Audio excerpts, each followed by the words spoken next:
తప్పకుండా భవిష్యత్తులో ప్రతి ఒక్క వర్గానికి న్యాయం చేసే బాధ్యత, నిరుపేదలకు అండగా ఉండే బాధ్యత తెలుగుదేశం పార్టీ జనసేన తీసుకుంటాం.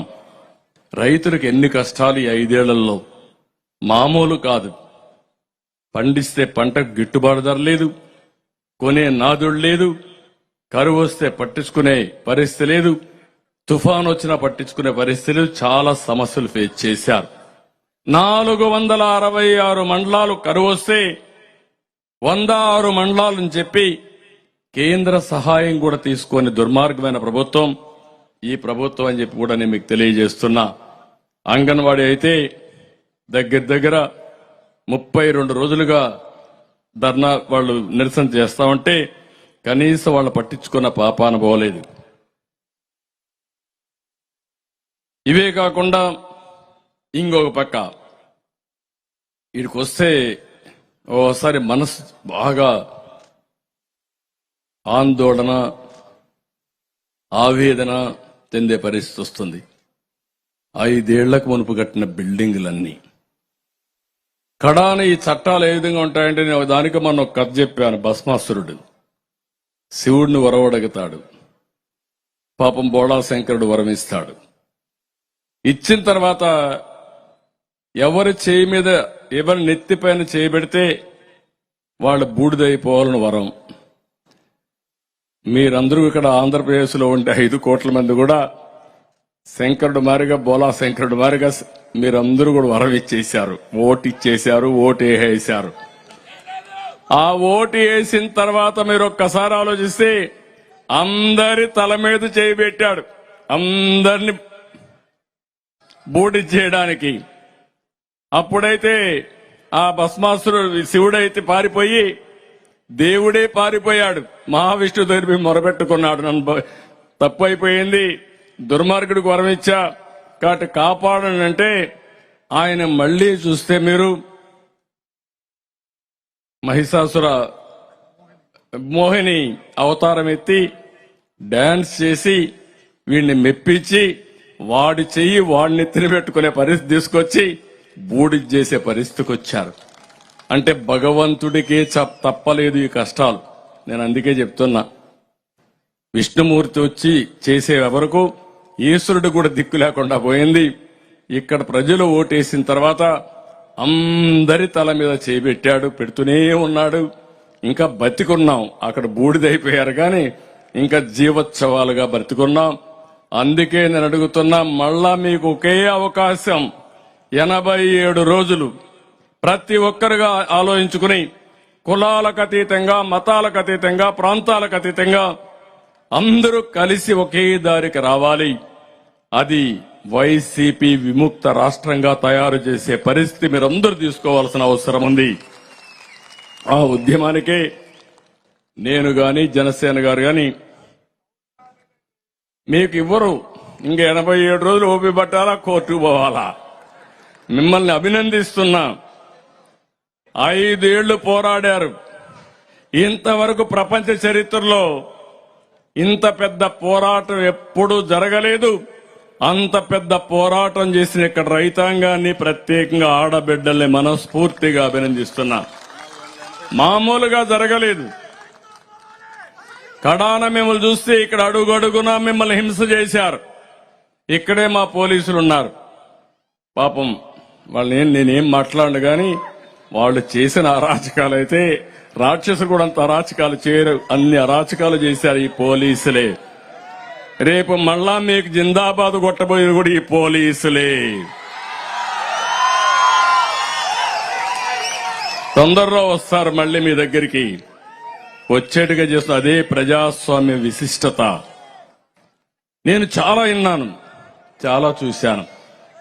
ఇన్ని రోజులు మీరు ఆందోళన చేస్తా ఉంటే కడానిక్కడ ఆడబిడ్డలుంటే ఆందోళన చేయనీయకుండా చేయడం కోసం డ్రోన్స్ పంపించి బాత్రూముల పైన ఎగరేసే పరిస్థితికి వచ్చారంటే, మీరు పాదయాత్ర నడుస్తా ఉంటే భోజనం చేయడానికి టెంట్లు వేయనీయకుండా మిమ్మల్ని రోడ్డు మీదనే భోంచేసే పరిస్థితి తీసుకొచ్చారంటే, ఇప్పుడు కూడా అన్నారు ఈ స్కూల్ ఎట్టిచ్చారు పాపం వాళ్ళు ఏం చేస్తారని అంత భయం ఉంది.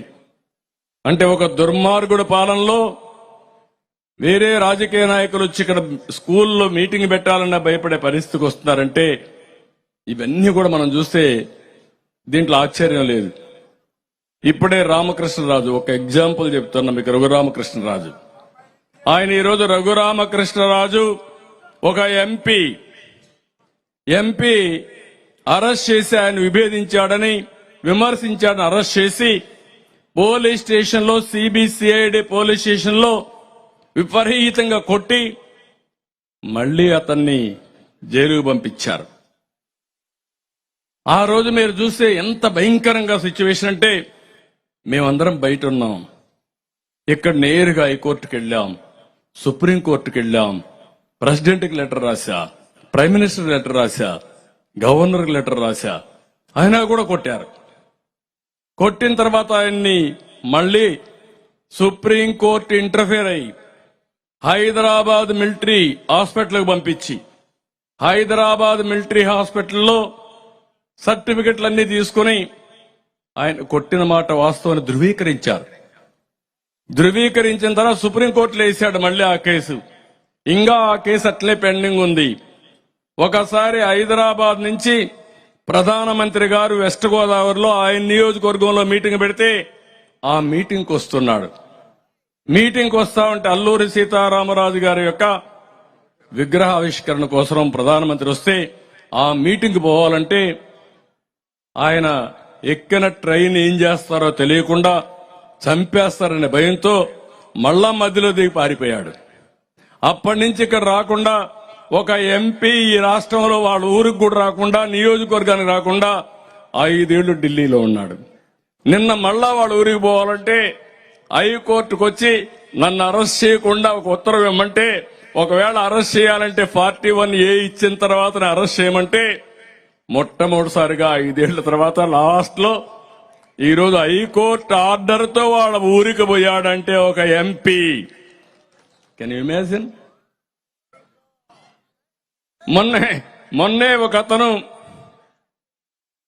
అమెరికాలో తెలుగుదేశం పార్టీకి జనసేనకి మనం పోరాడే విషయాల్లో అక్కడక్కడ పోస్టులు పెడుతున్నాడని వాళ్ళ తల్లికి బాగాలేకపోతే యశస్వి వాళ్ళ తల్లికి బాగాలేకపోతే వచ్చాడు.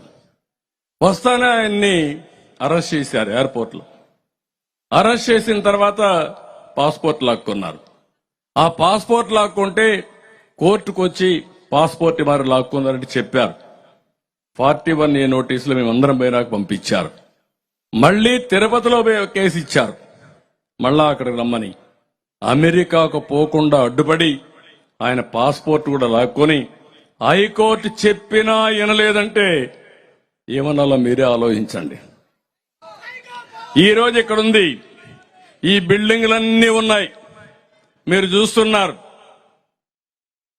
ఆ రోజు మనం కట్టిన అమరావతి అసెంబ్లీలోనే సమావేశాలు, మనం కట్టినటువంటి సెక్రటరియట్ లోనే కేబినెట్ సమావేశాలు, హైకోర్టు ఇక్కడి నుంచే ఫంక్షనింగ్.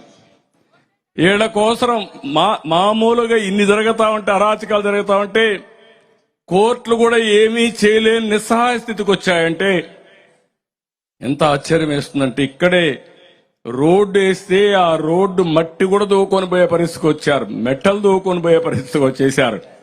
ఇక్కడ ఇసుక మెటల్ పెడితే మొత్తం దొంగిలించుకునే పరిస్థితికి వచ్చారు. హైకోర్టు యొక్క జడ్జెస్ కట్టినటువంటి ఇండ్లు కూడా పూర్తి చేయలేదు 5 ఏళ్ల తర్వాత. ఎమ్మెల్యేలకు కట్టిన వాళ్లకు, స్టాఫ్ కట్టిన ఇండ్లు ఏది పూర్తి చేయలేదు. కానీ ఎంత అవస్థపడ్డారంటే, మీరు నిన్న కూడా అమరావతి కాకుండా 3 రాజధానులని విశాఖపట్నానికి పోతానంటే మళ్ళా మీరు ఫైట్ చేసి కోర్టుకు పోతే మళ్ళా సుప్రీంకోర్టులు రావడం, మళ్ళా హైకోర్టుకు రావడం, మీరు ఎక్కిన గడప దిగిన గడపే లేదు. 5 ఏళ్లు మీరు పోరాడారు. Hands off to you. మీ ధైర్యానికి మెచ్చుకుంటున్నా. మీ గెలుపు అమరావతి గెలుపే కాదు, 5 కోట్ల ఆంధ్రప్రదేశ్ గెలుపు, తెలుగు జాతి గెలిపేది. తెలుగు జాతి కోసం మీరు త్యాగం చేశారు. అలాంటి త్యాగం చేసిన మీ యొక్క త్యాగం వృధాగా పోదు, తప్పకుండా న్యాయం జరుగుతుందని చెప్పి నేను ఆకాంక్షిస్తున్నా. మీకందరికీ మనస్ఫూర్తిగా తెలియజేస్తున్నా. ఈరోజు సంక్రాంతి సందర్భంగా నేను ఒకటే మిమ్మల్ని అందరినీ కోరుతున్నా, ఎవ్వడు కూడా ప్రపంచంలో ఎక్కడా చేయడు. ప్రపంచంలో 3 రాజధానులు అనేది ఎక్కడా లేదు. ఎలక్షన్ల ముందేం చెప్పాడు ఈయన? విశ్వసనీయత గురించి మాట్లాడతాడు. ఎలక్షన్ ముందు చెప్పింది ఏంటి? అమరావతి రాజధానిగా ఉంటుంది, నేను ఇక్కడే ఇల్లు కట్టుకున్నా, ఇక్కడే ఉంటామని చెప్పి నమ్మించి ఓట్లు వేయించుకొని వస్తానే 3 రాజధానుల ముచ్చట 3 ముక్కలు ఆటాడే పరిస్థితికి వచ్చాడు. అంటే 10 సంవత్సరాలు అవుతుంది రాజధాని లేకుండా చేశాడు. నేను ఒకటే హామీ ఇస్తున్నాను, మేమిద్దరం కూడా విశాఖపట్నం ఒక ఆర్థిక రాజధానిగా తయారు చేసే బాధ్యత మేము తీసుకుంటాం. ఆ ప్రాంతాన్ని అన్ని విధాలు అభివృద్ధి చేస్తాం, దాంట్లో అనుమానమే లేదు. కర్నూలు హైకోర్టు బెంచ్ కూడా అక్కడ పెడతాం. పెట్టడమే కాదు, పూర్వ వైభవం ఒకప్పుడు 56లోనే 53లో కర్నూలుకి మెడ్రాస్ నుంచి వచ్చినప్పుడు తాత్కాలిక రాజధానిగా ఆ రోజు మనం పెట్టుకున్నాం. మళ్లీ కర్నూలుకి పూర్వ వైభవం తీసుకొచ్చే విధంగా అభివృద్ధి కార్యక్రమాలు చేసి అన్ని విధాలు అభివృద్ధి చేసే బాధ్యత తీసుకుంటాం. ఈ 3 నగరాలే కాదు, రాష్ట్రాన్ని అభివృద్ధి చేసే బాధ్యత తెలుగుదేశం పార్టీ జనసేన తీసుకుంటుందని చెప్పి కూడా నేను మీకు తెలియజేస్తున్నా. నేను మిమ్మల్ని అందరినీ ఒకటే కోరుతున్నా, ఈ రోజు ఈ రాష్ట్రంలో ప్రతి ఒక్కరు కూడా ఆలోచించారు. 87 రోజులే సమయం ఉంది. 87 రోజుల్లో ప్రతి ఒక్కరు కూడా ఏదో పర్వాలేదు ఏమంటే ఏం జరుగుతుంది అనుకుంటే చాలా ఇబ్బందులు వస్తాయి.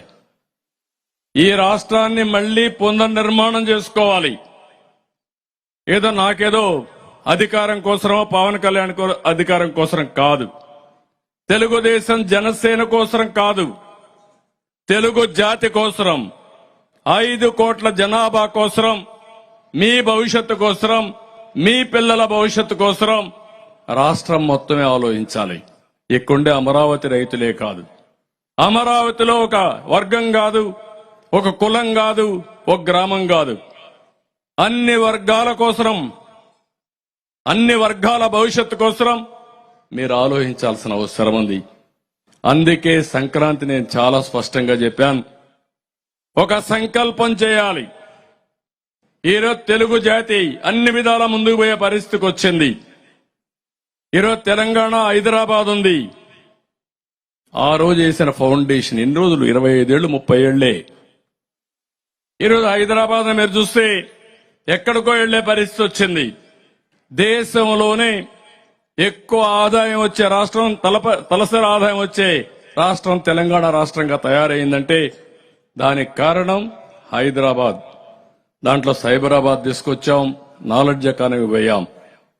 మీ ఊర్లో మీరు చూడండి, ఇక్కడి నుంచి పోయిన వాళ్ళు, ఐటీ చదువుకున్న వాళ్ళు, వ్యాపారం చేసేవాళ్లు ప్రపంచం మొత్తం రాణించారు.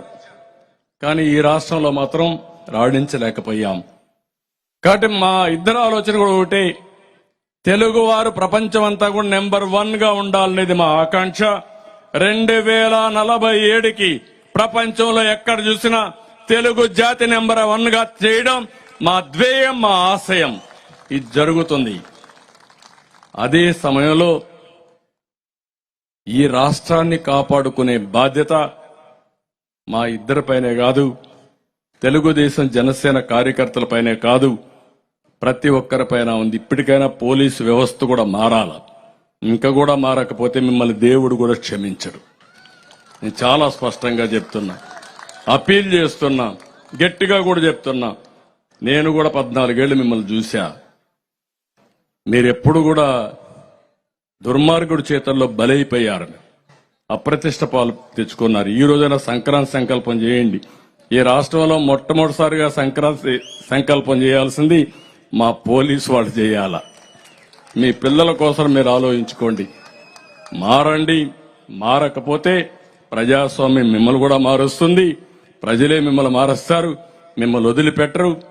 అలాంటి చెడ్డ పేరు తెచ్చుకోవద్దని మాత్రం పోలీసులు కూడా కోరుకుంటూ, మరొక్కసారి అందరినీ కోరేది, ఈ 3 రోజుల్లో తెలుగు జాతి మొత్తం సంకల్పం చేయాలి. రాతి యుగం పోవాలి, స్వర్ణ యుగం రావాలి. దీనికోసం మనందరం కూడా ఎక్కడికక్కడ చేయాల్సిన అవసరం ఉంది. ఈరోజు పండగేమో భోగి, పాలకుడేమో మానసిక రోగి. ఈ మానసిక రోగిని వదిలించుకోవడం మనందరి బాధ్యత. మీరు 5 ఏళ్లు నిర్ణయాలు చూడండి, మామూలు వ్యక్తులు ఎవ్వరు చేయరు ఒక మానసిక రోగి అయితే తప్ప. ఆ రోగం ఏంటో మీకే తెలుసు, నేను చెప్పక్కర్లేదు. తెలుసా మీకు అందరికీ? యువత అందరికీ అర్థమైందా లేదు ఇప్పటికైనా? కాబట్టి ఏదైనా యాక్షన్ తీసుకుంటే ఈ పోలీసులు ఆ మానసిక రోగి పైన యాక్షన్ తీసుకోవాలి, కానీ ఈ పేద ప్రజలపైన కాదు. ఆ విషయం కూడా గుర్తుపెట్టుకోవాలని వాళ్ళందరినీ కోరుకుంటూ మరొక్కసారి happy Sankranti, happy Bhogi, happy Kanuma. ఇంకా మీకు ఏం అనుమానం అవసరంలా, మంచి రోజులు వచ్చేస్తున్నాయి. మంచి రోజులు వచ్చాయి. రాబోయే సంవత్సరం ఇదే ప్రాంతంలో సంక్రాంతి బ్రహ్మాండంగా భోగేసుకుని, సంక్రాంతి కూడా బ్రహ్మాండంగా చేసుకుని ప్రపంచానికి తెలియజేసే రోజు తొందరలోనే వస్తుంది. అలాంటి పరిపాలనకు ప్రారంభం చేస్తామని మరొక్కసారి మీ అందరికీ హామీ ఇస్తూ, రాష్ట్ర ప్రజలందరికీ కూడా ఈ సంక్రాంతి సందర్భంగా ఊర్లో ఉంటారు, అందరూ కూడా సంకల్పం చేయండి. ఇలాంటి ఎవరు రాజకీయాల్లో నేను ఎప్పుడూ మాట్లాడలేదు, కానీ ఇలాంటి వ్యక్తి, రాజకీయాలకు అర్హత లేని వ్యక్తి ఈరోజు రాష్ట్రంలో ముఖ్యమంత్రిగా ఉండడం మన దురదృష్టం. కాబట్టి ఇన్ని కూడా మీరు ఆలోచించుకో ముందుకు పోవాల్సిందిగా మరొకసారి కోరుకుంటూ, ఈరోజు మంచి కార్యక్రమం, ఆతిథ్యం ఇచ్చినటువంటి అమరావతి రైతాంగానికి, ఆ రోజు ఆంధ్రప్రదేశ్ ప్రజల కోసం పనిచేశారు. ఈ రోజు మమ్మల్ని పిలిపించి మీ సంఘీభావాన్ని తెలియజేశారు. మీ అందరికీ పేరు పేరున మనస్ఫూర్తిగా అభినందనలు, ధన్యవాదాలు, కృతజ్ఞతలు. Thank you.